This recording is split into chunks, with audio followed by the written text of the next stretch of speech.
KSUവിൻ്റെ ഇടുക്കി ജില്ലാ general secretary റിസ്വാനെ ഈ കഞ്ചാവുമായി പിടികൂടി എന്ന് പറഞ്ഞൊരു വാർത്ത വളരെ പ്രധാനപ്പെട്ട നമ്മുടെ മുൻപിലേക്ക് വന്നിരുന്നു. മറ്റു മാധ്യമങ്ങൾ അത് എത്ര പ്രാധാന്യത്തോടെ നിങ്ങളിലേക്ക് തന്നു എന്നറിഞ്ഞുകൂടാ, പക്ഷേ അത് ഗൗരവതരമായൊരു വാർത്ത തന്നെയായിരുന്നു. നമ്മൾ അതിൻ്റെ പ്രാധാന്യത്തോടെ നിങ്ങളിലേക്ക് നൽകുകയും ചെയ്തു. ഈ സംഭവത്തെ ന്യായീകരിക്കാൻ വേണ്ടി റിസ്വാൻ കഴിഞ്ഞ ദിവസം ഒരു പത്രസമ്മേളനം വിളിച്ചു. പക്ഷേ പത്രസമ്മേളനം വിളിച്ച റിസ്വാൻ ആകെ പെട്ടുപോകുന്നതാണ് നമുക്ക് ആ വാർത്താ സമ്മേളനത്തിൽ കാണാൻ കഴിഞ്ഞത്. സംഭവം ഇങ്ങനെയാണ്: ഈ KSU ഇടുക്കി ജില്ലാ ജനറൽ സെക്രട്ടറി റിസ്വാൻ പാലമൂടിനെ എക്സൈസ് കഞ്ചാവുമായി പിടികൂടിയിരുന്നു.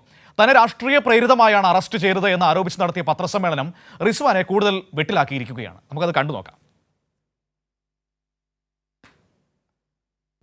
തന്നെ കഞ്ചാവ് കേസിൽപ്പെടുത്തിയത് രാഷ്ട്രീയ പ്രേരിതമായാണെന്നും കൂടെ അറസ്റ്റ് ചെയ്യപ്പെട്ട സാം എന്നയാളെ തനിക്ക് അറിയുക പോലും ഉണ്ടായിരുന്നില്ല എന്ന് സ്ഥാപിക്കാനാണ് റിസ്വാൻ പത്രസമ്മേളനത്തിൽ ആദ്യം മുതൽ ശ്രമിച്ചത്.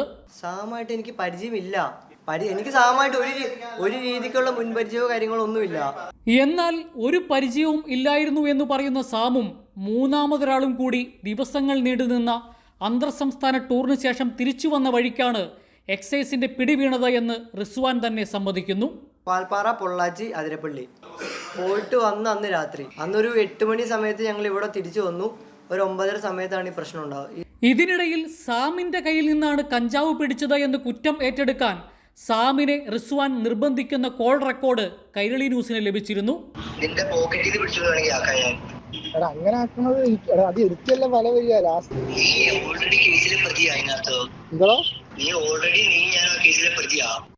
അപ്പം അത് സമ്മതിക്കുകയും ചെയ്തു. അത് ഒന്നുകൂടെ സമ്മതിച്ചു. ഇത് കൂടുതലൊന്നും വരാനില്ല. എന്നെ ഉപയോഗിച്ചാണെന്ന് പറയണത് എന്റെ തലയിലേക്ക് ഡയറക്റ്റ് ആയിട്ട് വരികയല്ലേ. വണ്ടിക്ക് എന്നെ മനഃപൂർവ്വം കൊടുക്കാനായിട്ട് നിന്റെ വണ്ടിക്കകത്ത് കഞ്ചാവ് വെച്ച് തന്നു പറയാലോ. അങ്ങനെയൊക്കെ പറയണ മച്ചാനെ. നിനക്ക് എന്തെങ്കിലും ബുദ്ധിമുട്ടുണ്ടെങ്കിൽ നിന്റെ കേസും എന്റെ കേസും ഞാൻ തന്നെ നടത്തിക്കോളാം. വക്കീലിനെ വെച്ച് ഞാൻ തന്നെ ഈ ഫൈൻ അടയ്ക്കാനുള്ള ഫൈനും അടച്ചിട്ട് നിനക്ക് വേണമെങ്കിൽ എന്തെങ്കിലും ചെയ്തു തരുമെങ്കിൽ ഞാൻ അങ്ങനെ നോക്കിക്കോളാം. ഈ ഓഡിയോ തന്റെ സംഭാഷണം തന്നെയാണെന്ന് റിസ്വാൻ പത്രസമ്മേളനത്തിൽ സമ്മതിക്കുന്നു. സാമിനെ വിളിച്ചിരുന്നു. അത് ഓഡിയോ തെളിവാണ്. ഞാൻ സംസാരിച്ച കാര്യമാണത്. ആണ്. സാമിനെ ഞാൻ കോൾ ചെയ്യുകയും സാമിൻ്റെ അടുത്ത് കാര്യങ്ങൾ പറഞ്ഞ് മനസ്സിലാക്കുക. ഒരു 20 മിനിറ്റിൻ്റെ ഒരു കോൾ റെക്കോർഡ് ഉണ്ടായിരുന്നു. കഞ്ചാവ് കേസിൽ പിടിക്കപ്പെട്ടിട്ട് രാത്രിക്ക് രാത്രി തന്നെ ജാമ്യം നേടാൻ എക്സൈസുകാർക്ക് പണം കൊടുത്തു എന്ന് റിസ്വാൻ പറയുന്നു. 50,000 കെട്ട് എൻ്റെ അത്ത എഴുതി വെച്ചപ്പോഴത്തേക്കും അന്ന് കുഴപ്പമില്ല, ഒരു 2,000 രൂപ ഫൈൻ അടിച്ചു കഴിഞ്ഞിട്ട് നിങ്ങളെ കേസ് കോടതിയിൽ തീർത്തോളാനായിട്ട് എക്സൈസുകാരൻ പറയുന്നതുകൊണ്ട്. നിരപരാധിത്വം തെളിയിക്കാൻ മുന്നോട്ടു പോകാൻ നേതാക്കന്മാർ പറഞ്ഞിട്ടാണ് പത്രസമ്മേളനം നടത്തുന്നത് എന്നാണ് റിസ്വാൻ പറയുന്നത്.